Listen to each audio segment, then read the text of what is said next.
বিসমিল্লাহির রহমানির রহিম। প্রিয় নেতৃবৃন্দ, সহকর্মীবৃন্দ, সকল শরণার্থীগণ, আসসালামু আলাইকুম। প্রতি বছর মে মাসের এই দিনটি আমাদের পরিবারে আসে এক বেদনা বিধুর স্মৃতি নিয়ে। এই দিনে শুধু আমাদের পরিবার নয়, বরং সমগ্র দেশই হয়ে উঠে পড়েছিল বেদনার্ত ও অভিভাবকহীন।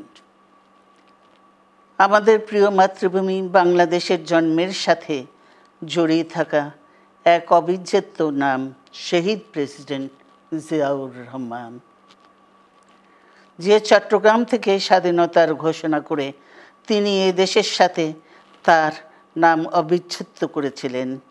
সেই চট্টগ্রামেই এক সফল, সৎ, দূরদর্শী ও প্রকৃত দেশপ্রেমিক প্রেসিডেন্ট হিসেবে নিজের জীবন উৎসর্গ করেছেন।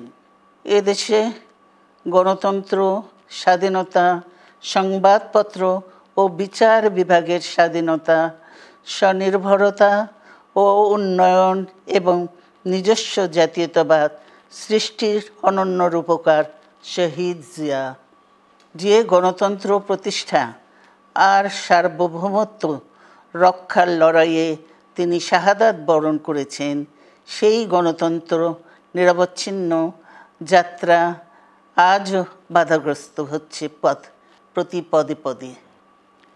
খুব শীঘ্রই আমরা বাংলাদেশকে গণতন্ত্রে পুনঃপ্রতিষ্ঠিত দেখতে পাব।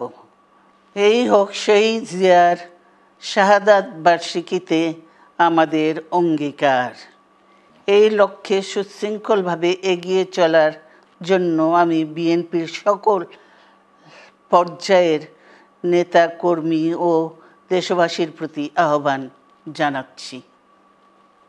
মনে রাখবেন, সবার জন্য গণতন্ত্র ও উন্নয়নের মাধ্যমে সকল সমস্যার সমাধানের যে রাজনীতি শহীদ জিয়া রেখে গেছেন, তা বাস্তবায়নের মাধ্যমে তার প্রতি শ্রদ্ধা জানাতে হবে।